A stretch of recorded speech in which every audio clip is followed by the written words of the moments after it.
सप्तमोऽध्याय। कुमारजी आज्ञा गर्नुहुन्छ।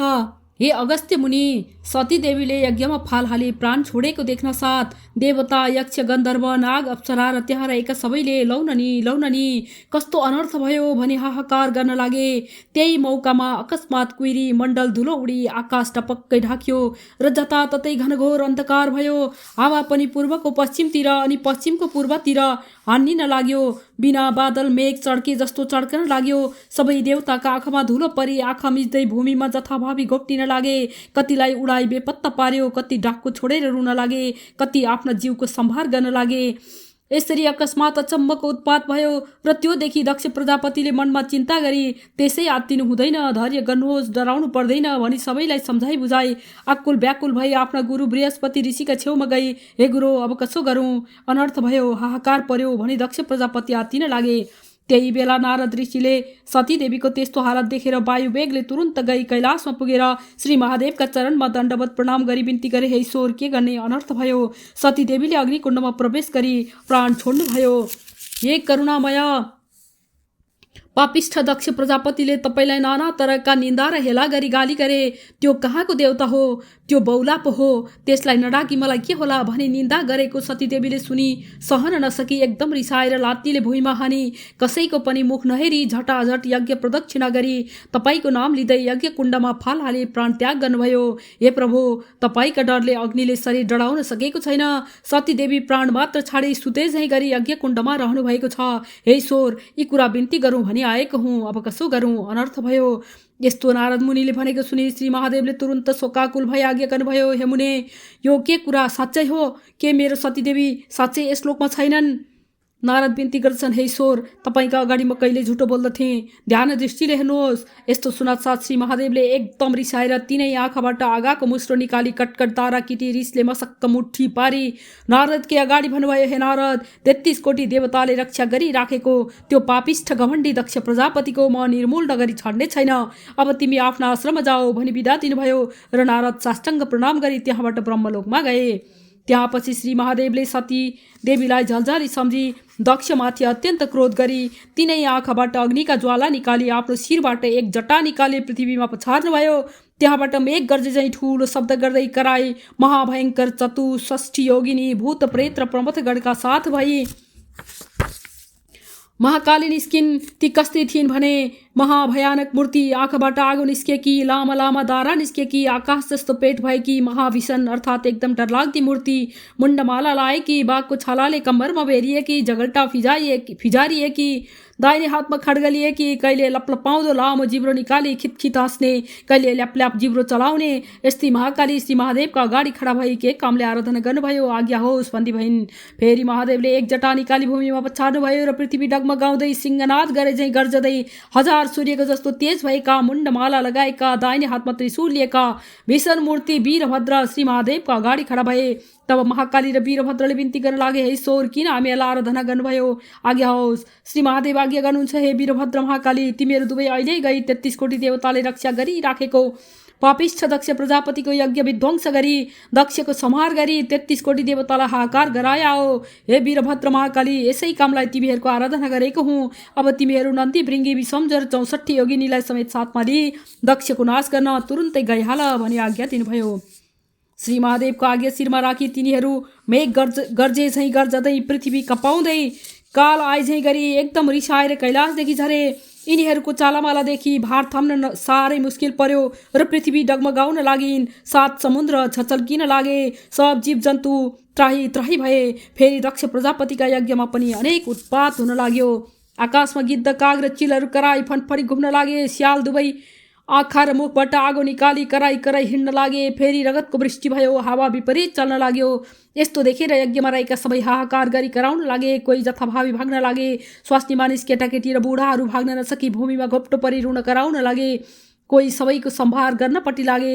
कोही के जान्नु, अझ झन् के उत्पात हुने हो भनी डराई त्राई त्राई हुन लागे। देवताहरू पनि त्राई त्राई भइरहेका थिए। त्यसै बेलामा महावीर वीरभद्र र महाकाली गण सहित भई मेघ गर्जे झैँ गर्जदै हात्तीका बथानमा सिंह गए झैँ गरी दक्षका यज्ञमा पुगिहाले। अनि यज्ञमा रहेका देवता, यक्ष, गन्धर्व, किन्नर, दैत्य र नागहरू सबैसित घमासान युद्ध परिहाल्यो। त्यो देखि यज्ञमा रहेका दक्षका छोरीहरू देवकन्या, ऋषि कन्या, गन्धर्व कन्या, नाग कन्या, ऋषि, ब्राह्मण, बालक र अप्सराहरू त्राई त्राई मानि नारायण नारायण भनी कहाली हाली रुँदै र चिच्याउँदै 10 दिशातिर भागे। कोही भाग्न नसकी ढुनमुनिँदै मुन्टाले टेकी माटो खान लागे। कसैको हात भाँचियो र रुन कराउन लागे। कसैको खुट्टा मर्किएर हल्न चल भई आइया आइया गर्न लागे। परन्तु विष्णु आए। 33 कोटी देवता, यक्ष, गन्धर्व, किन्नर र दैत्यहरू दक्ष प्रजापतिका निम्ति आफ्ना अस्त्र शस्त्रले महावीर वीरभद्र र महाकालीसित लड्न लागे।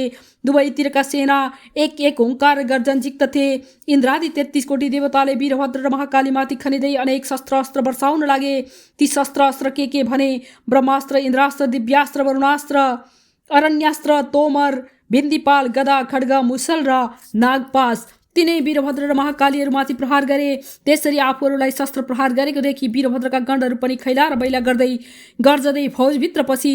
जसको पायो उसैको टाउको मुला निमोठे झैँ निमोट्दै खाँदै हात भाँची खुट्टा मर्काइदिए। मुर्कीले कसेर रगत हलहरी छदाई देवताहरूलाई धुलो पिठ्ठो पारे। फेरि महाकालीले काल जस्तो खड्गली राता राता आँखा गरी वर्षाकालको कालो मेघ झैँ गर्जेर मृगका फौजमा निर्धक्कसित पसेको सिंह झैँ सुकेका झारपातमा आगो लागे झैँ क्षणमा सब नाश पारिन्। फेरि वीरभद्रले रिसले चुर भई नन्दी, भृङ्गी, चतु, शस्य, योगिनी, भूत, प्रेत, पिशाच र प्रमथगण समेत भई शत्रु पक्षका कसैको शिर गिडिदिए, कसैका हातखुट्टा च्यातिदिए, कसैका रगत पिए, कसैको मासु लुछे। घट रगत पिएर मातिएका कोही नाच्न लागे। 33 कोटी देवता र दक्ष प्रजापतिका सेना भुतुक्कै हुँदा रगतको खोलो बग्यो। मासुको पर्वत जस्तो रास लाग्यो।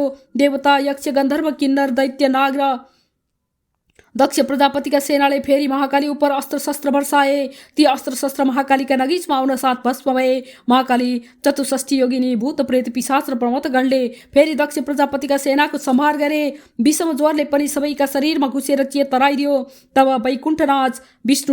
वैकुण्ठनाथ विष्णुले सम्पूर्ण देवता, यक्ष, गन्धर्व, किन्नर, दैत्य, नाग र बाँकी रहेका दक्ष प्रजापतिका सेनाहरू समेत हल्नचल भएको देखि आफ्ना शरीरबाट शीतङ्ग ज्वर उत्पन्न गरी सबैलाई सचेष्ट गराउनु भयो र थरीका शस्त्र अस्त्रले दन्कदो आगोमा पुतली झैँ वीरभद्रमाथि जाइ लाग्नुभयो। वीरभद्रले त्रिशूल उठाई सिंहनाद गरी सुकेका खरमा आगो लागे झैँ क्षणमा कोटी दक्ष प्रजापतिका सेना मारिदिए। कसैका शिर छैनन्, कसैका पाउ छैनन्। त्यस्तो देखि कोही रक्षा गर भनी भाग्न लागे। कोही भाग्न नसकी भूमिमा ढुनमुनिन्न लागे। वीरभद्र र महाकाली यज्ञ विध्वंस गरी जो अघि पर्छ उही देवतालाई समाति यज्ञमा होम गर्न लागे। यसरी देवता, यक्ष, गन्धर्व, किन्नर, दैत्य, नागहरू र दक्ष प्रजापतिको सेना नाश पारेको र यज्ञ विध्वंस गरेको देखि विष्णुले अत्यन्त क्रोध गरी रात आँखा पारी नागले श्वास झिके झैँ सुस्केर हाली अग्निको ज्वाला झैँ रात भई बायाँ हातले पाञ्चजन्य शङ्ख बजाए, दाहिने हातले कौमोदको गदा उठाए। संहार कालका रुद्र जाँदा झै वीरभद्रका सेनामाथि जाइ लाग्नुभयो। त्यो देखि देवता, यक्ष, गन्धर्व, किन्नर, दैत्य, नाग र दक्ष प्रजापतिका सेनाले धन्य धन्य विष्णु, तपाईँको जय कल्याण होस् भनी आफ्ना अस्त्र शस्त्रले विष्णुको साथ लागि लड्न लागे। त्यो देखि महाकालीले क्रोधले अग्निको ज्वाला जस्तो बडो तेज निकाली खड्ग उठाई। चतुष्ठी योगिनी, भूत, प्रेत, पिशाच र प्रमथगणले सहित भई गएर लड्न लागिन्।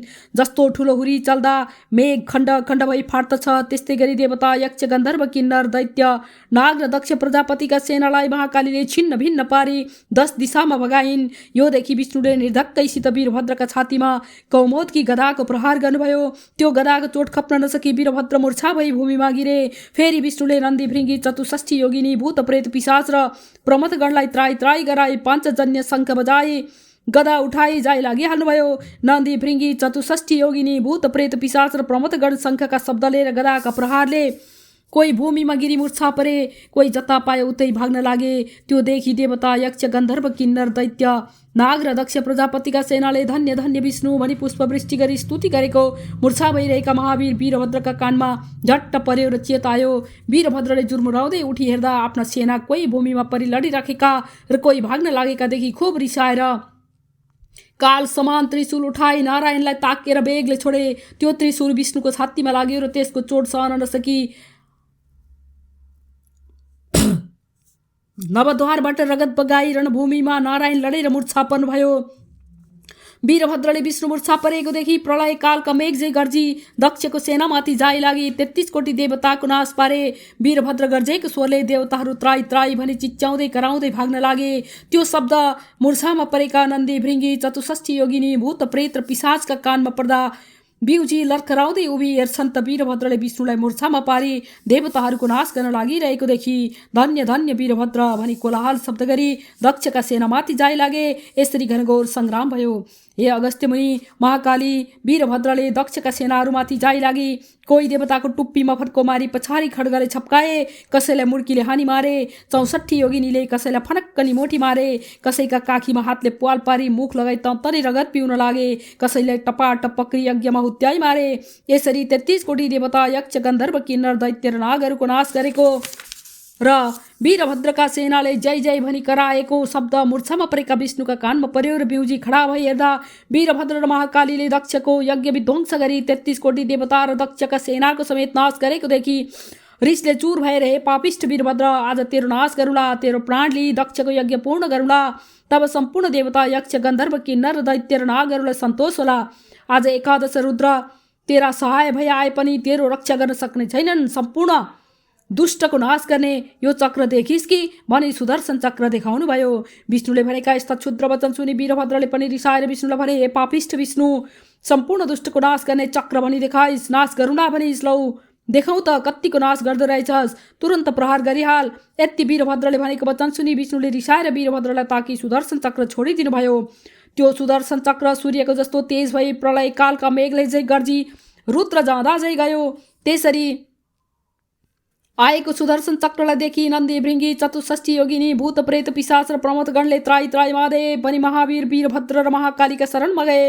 जस्तो समुद्र मन्थन गर्दा कालकूट विष निस्क्यो र महादेवले निल्नुभयो, त्यस्तै गरी वीरभद्रले त्यो चक्र आएको देखि मुख बाहिर सलक्क निल्न तयार भए।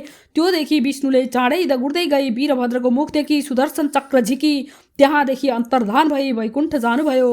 श्री स्कन्द पुराणे केदारखण्डे माघ महात्म्ये कुमार अगस्त्य संवादे श्री स्वस्थानी परमेश्वर्या व्रतकथायां दक्ष सेना वधो नाम।